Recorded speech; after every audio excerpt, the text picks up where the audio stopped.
आज हिंदू समाज, पूरा का पूरा हिंदू समाज उस हाथरस की दलित बेटी के साथ है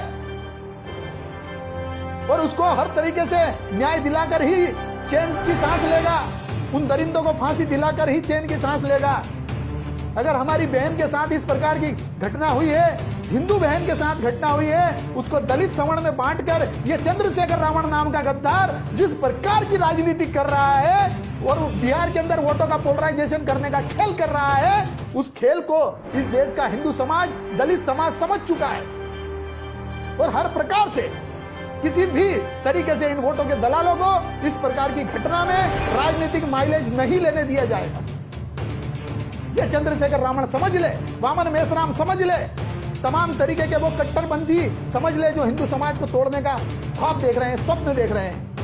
लेकिन एक सवाल इसी के साथ खड़ा होता है कि ये जो कट्टरपंथी है, ये जो मायावती है, ये जो चंद्रशेखर रावण है, ये वामन मेश्राम है, ये दलित नेता है, जब ये लव जिहाद का शिकार होती है दलित बहनें, जब उनके अंग वस्त्रों को काटा जाता है, उनकी इज्जत लूट ली जाती है, उनका शोषण किया जाता है, जो उज्जैन में हुआ, जो बदायूं में हुआ, जो मुजफ्फरनगर में हुआ, जो दिल्ली में हुआ,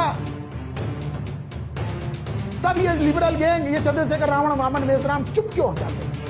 ये सवाल इनसे पूछिए जब ये आपके दरवाजे पर वोटों की भीख मांगने आए। क्यों कि ये दो मुंह के सांप इस हिंदू समाज को नष्ट करने का काम तो कर ही रहे हैं। ये इस देश की संस्कृति को, इस देश के सामाजिक ताने बाने को, बाबा साहब के संविधान को और इस देश को खंड खंड करने का स्वप्न देख रहे हैं। लेकिन इनके स्वप्नों को साकार हम नहीं होने देंगे, किसी हाल में नहीं होने देंगे। ये 100 करोड़ का हिंदू समाज बुद्धि भी रखता है, शस्त्र भी रखता है, शास्त्र भी रखता है, तर्क भी रखता है और किसी भी हालत में ये चंद्रशेखर रावण, वामन मेश्राम, मायावती जैसे जातिवादी नेताओं को इस देश की माटी में मिलना पड़ेगा। दलितों के वोटों का खेल खेलने वाले इन गद्दारों को इनकी औकात दिखाने का समय आ गया। ये जहां जहां राजनीति की रोटियां सेकने जाएं, वोट मांगने जाएं, तो 100 करोड़ का हिंदू समाज, जिसमें विशेष करके दलित समाज, ये प्रण कर ले कि दलित सवर्ण एकता ही इस देश को और इस संविधान को और इस भारत की संस्कृति को बचा सकती है। जय भीम की मानसिकता के लोग कभी इस देश को बचा नहीं पाएंगे।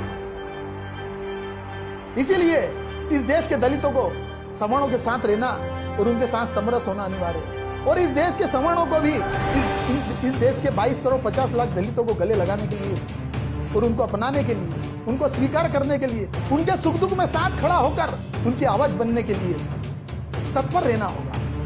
यही बाबा साहब चाहते थे। इसीलिए काला राम मंदिर से लगाकर लगातार उन्होंने चमादार तलब तक का आंदोलन किया।